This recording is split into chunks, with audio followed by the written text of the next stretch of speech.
Good morning, Fisher from Gift of Wings. Welcome today to the 33rd Annual Don Jacobs Toyota Frankmont International Kite Festival here in Veterans Park. We're sure glad you're here. We're going to have a nice day. We have some nice weather. But before we get to our grand launch, and I should tell you a little about the grand launch, we want to launch all of your kites all at the same time at 12 noon. So if you have a kite, please get it ready, and we'll cue you at some point and have you go out onto the field. If you don't have a kite, stop over at Gift of Wings, pick up a kite right away so you can be part of the grand launch, because we'd like a couple hundred kites out there when we do that. Right now, ladies and gentlemen, I'd like to present to you Rhonda Bagos. Good morning, everyone. We are using this time before the grand launch to commemorate 9/11 and to remember those that we lost, to honor our veterans and to honor those who are currently serving overseas. I'm sure I can speak for everyone here that it seems like that event just happened yesterday, and one of the things we have to make sure of is that we never forget. At this time, I would like to introduce the Prism of the Colors, presented by the Honor Guard of the Peter Wollner American Legion Post 288 from Cedarburg, Wisconsin.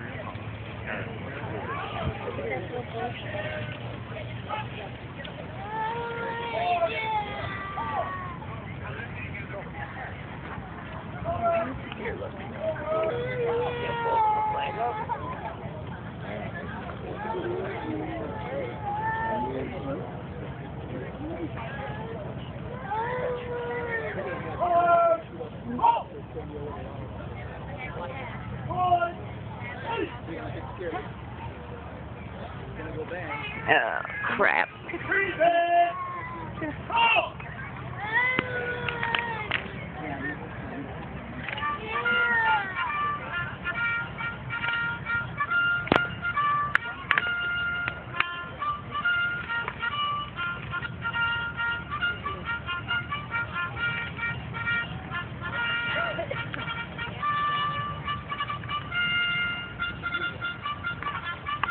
Ôi, chuyển chuyển nha.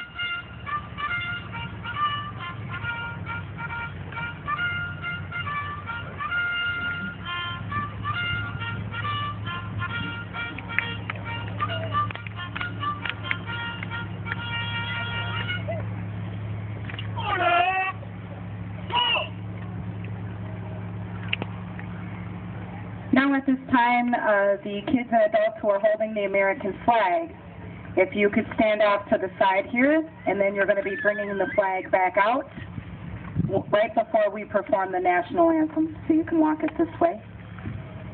I'm surprised you're not doing a 6-gun salute.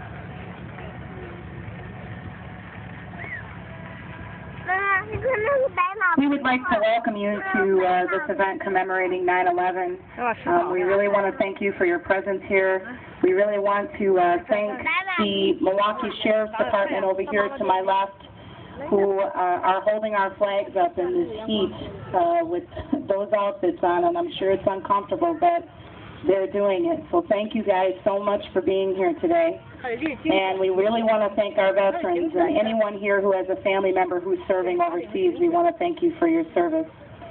If you are like most people who are here today, or anyone in our U.S. of A., I am sure you will agree that 9/11 seems as if it just happened yesterday. Here I was at that time, pregnant with my first child. I remember getting up that morning and listening to Bob and Brian on the radio. I was putting on my makeup, getting ready to go to my final appointment to make sure my son was growing properly, and I heard Steve Zabin mention that a plane had flown into one of the towers. They had no idea that we were being attacked. I listened for a while until I heard a shudder, almost as if they realized that something bad had just happened, and that was when the second plane hit the second tower, and there was dead silence. Realizing that something was terribly wrong, I turned on the television, and then, like many of you may have done, I called my mom and asked her what was going on. Shortly after speaking to her, I called my dad. He was so scared, as was I, as was just about everyone. I called my husband. Anyone whose voice I loved to hear, I called. I remember wondering why this had to happen right before I had my son. I was scared to bring him into the world. I didn't know what the world would be like for him. I didn't know what the world would be like for anybody. That was 10 years ago, and so much has changed in my life since then. I look back and realize how naive and young I was at the time, all the mistakes I had yet to make and didn't know, how much I've grown, how much I've become closer to God, how much I try as much as I humanly can to help other people, and now I think I finally get it. 9/11 is one of many terrorizing moments that have happened in our history. The Holocaust, Pearl Harbor, the bombing of Hiroshima and Nagasaki, so many things that we can't list them or mention them all here. But one thing through all of those moments is a commonality that cannot be denied. Each survivor made it through because of the efforts of those closest to them and also because of the help of perfect strangers. Everyone else separated by distance from these attacks were affected by what they witnessed and saw, what they heard, and made a choice to do better, to be a better parent, to be a better husband, a better wife, a better son, a better friend, a better daughter. We made choices to look at the realities of what this really means. 9/11 was an immeasurable tragedy, but what would remain to be the most tragic are those who never had a chance to make peace with the world, with themselves, with their loved ones on 9/10.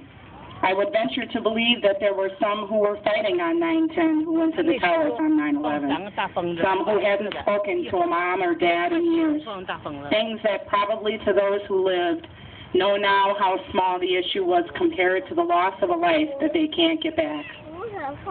The lesson in all of this is not anything complex. This should not have happened, but it did. We can all honor those who lost their lives by doing what they would have done if they'd survived. Say I'm sorry. Hug your children. Hug your spouse. Hug your loved one. Help a stranger. Forgive. Pay for the person behind you in the McDonald's drive-thru, which I've done many times. We can't control what terrorists do with the little bit of power that they have. But what we can definitely do is make this world a better place for our children, for each other, for ourselves, as God intended for all of us to do all along. Thank you. At this time, I would like to introduce our next speaker, Mr. Bob Batty, who is the past commander of the Wisconsin American Legion and who is also a Vietnam veteran. Mr. Bob Batty.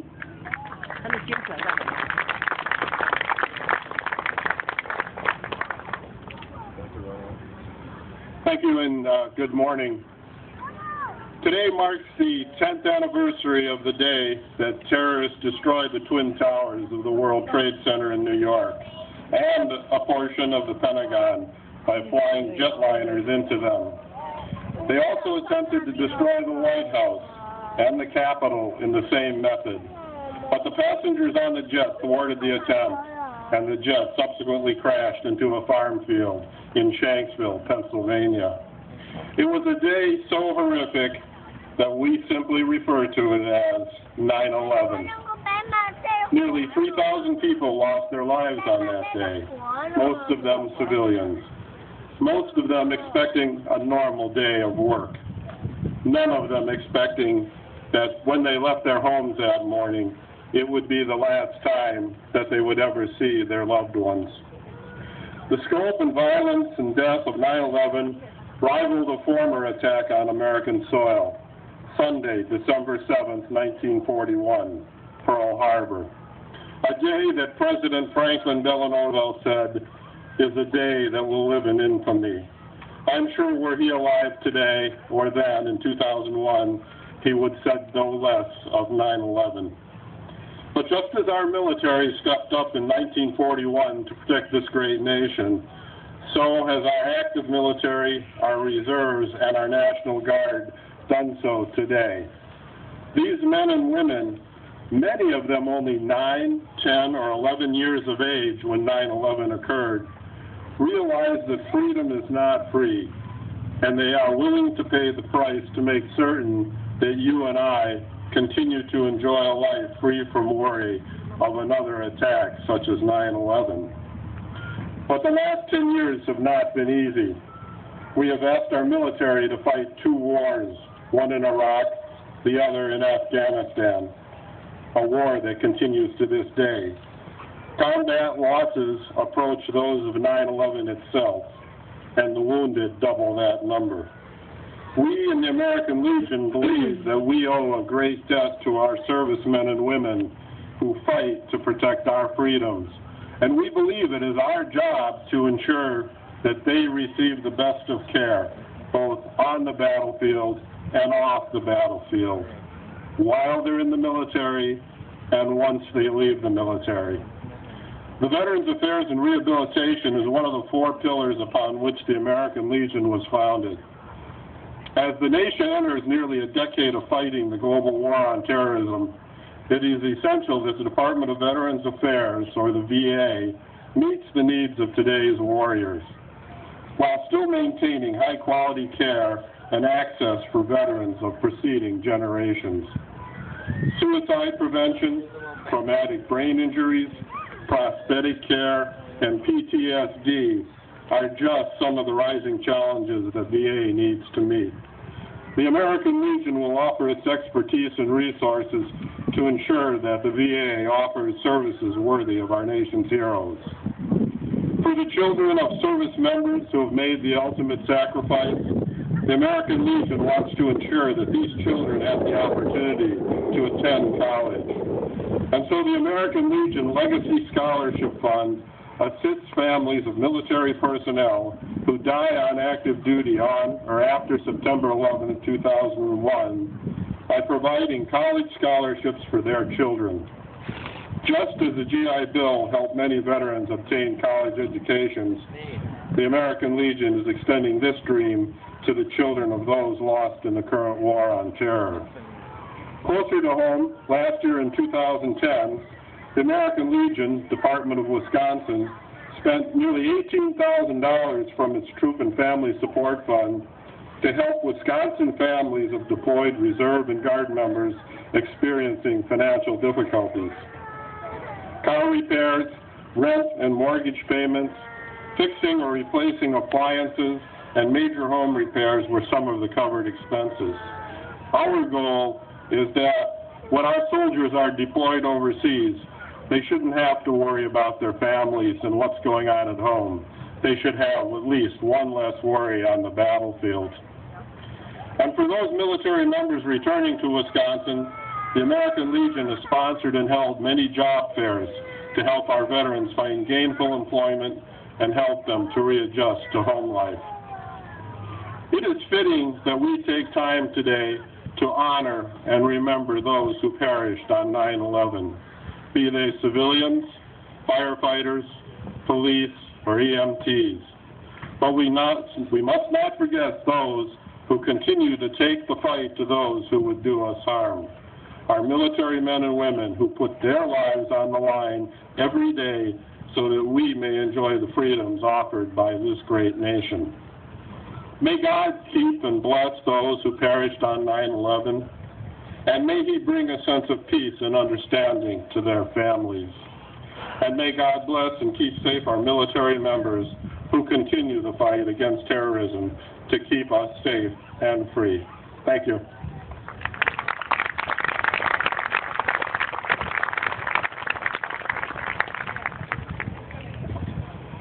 At least 2,966 people died in the September 11, 2001 attacks, including 13 people who actually survived the attacks but died later of their wounds, and one person who actually died later of lung cancer.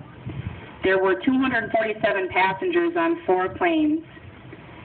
There were 2,595 people in the World Trade Center and near it who were killed, including 343 New York Fire Department firefighters and paramedics, 23 New York Police Department officers, 37 Port Authority police officers, 1,402 people in Tower 1, 614 people in Tower 2, 658 people at one company, Cantor Fitzgerald, 1,762 New York residents, 674 New Jersey residents, and 1 New York Fire Department firefighter killed by a man jumping off the top floors of the Twin Towers.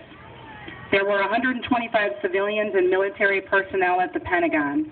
1,609 people lost a spouse or a partner on 9/11.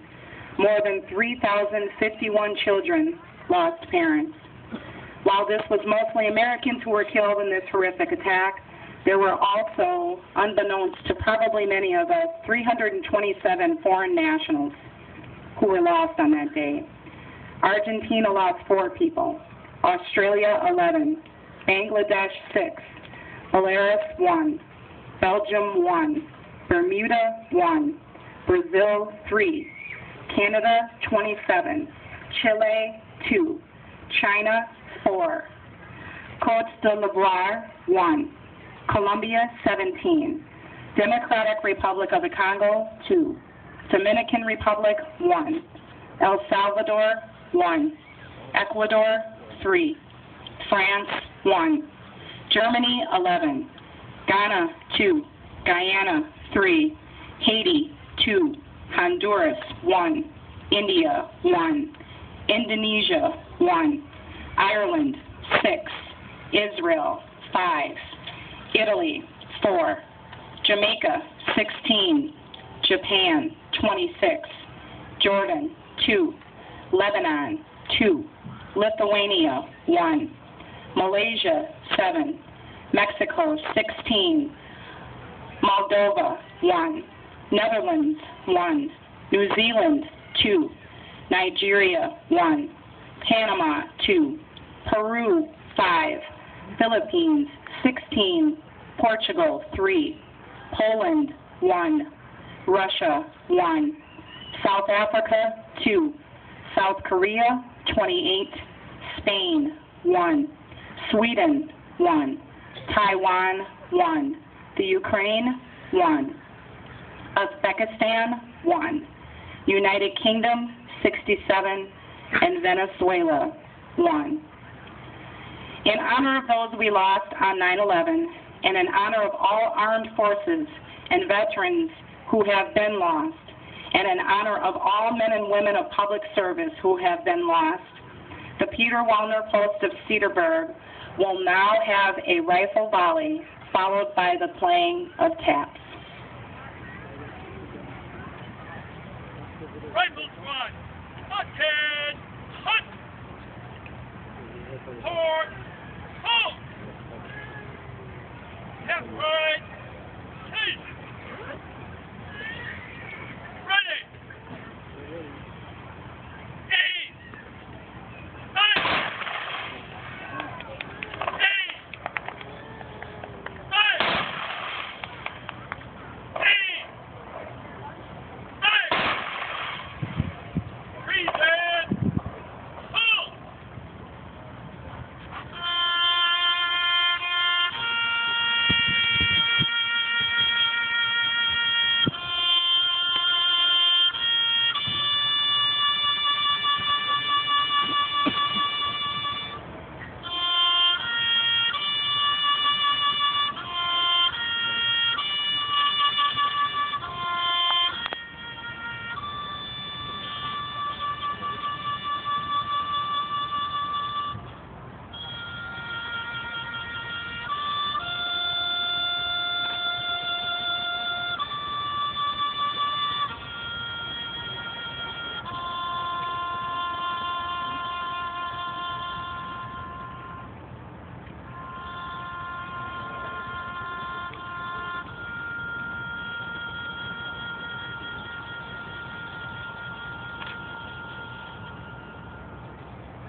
There's no point in direction. We can't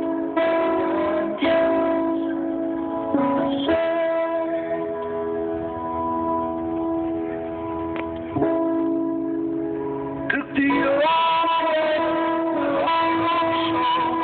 across the water.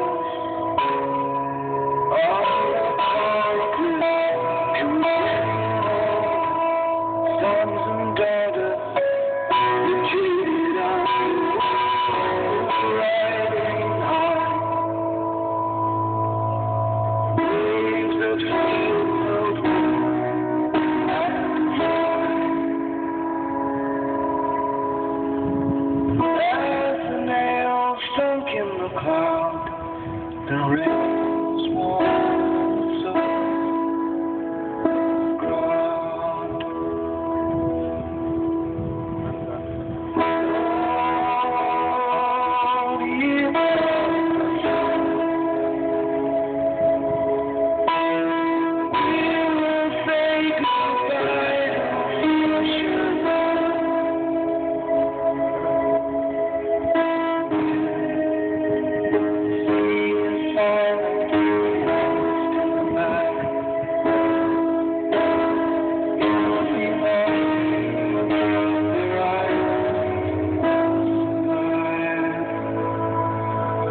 Drink up, dream, you're running dry.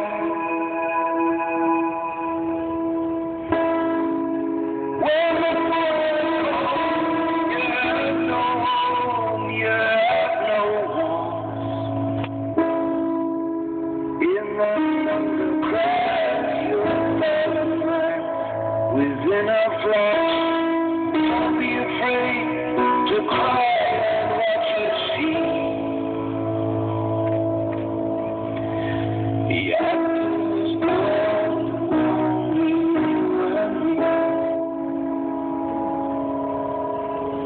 And if we break before the dawn, they'll use what we used to be. Lord, give them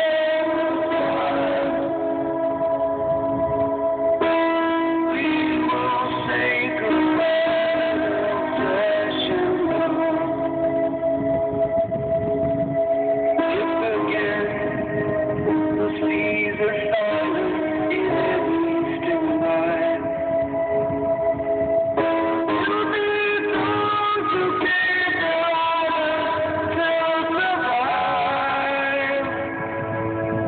Drink up, dreamer, you're running dry.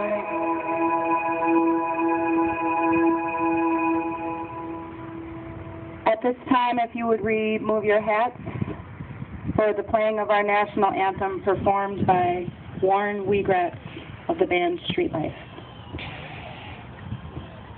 Present. Halt.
Thank you, Warren.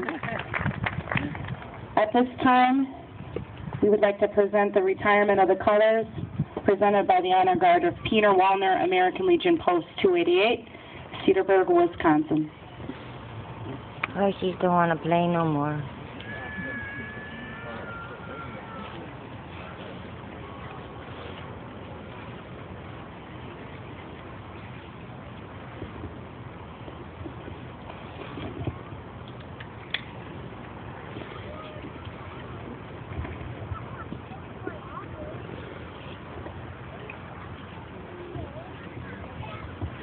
Ladies and gentlemen, please give a big round of applause to these gentlemen, all veterans.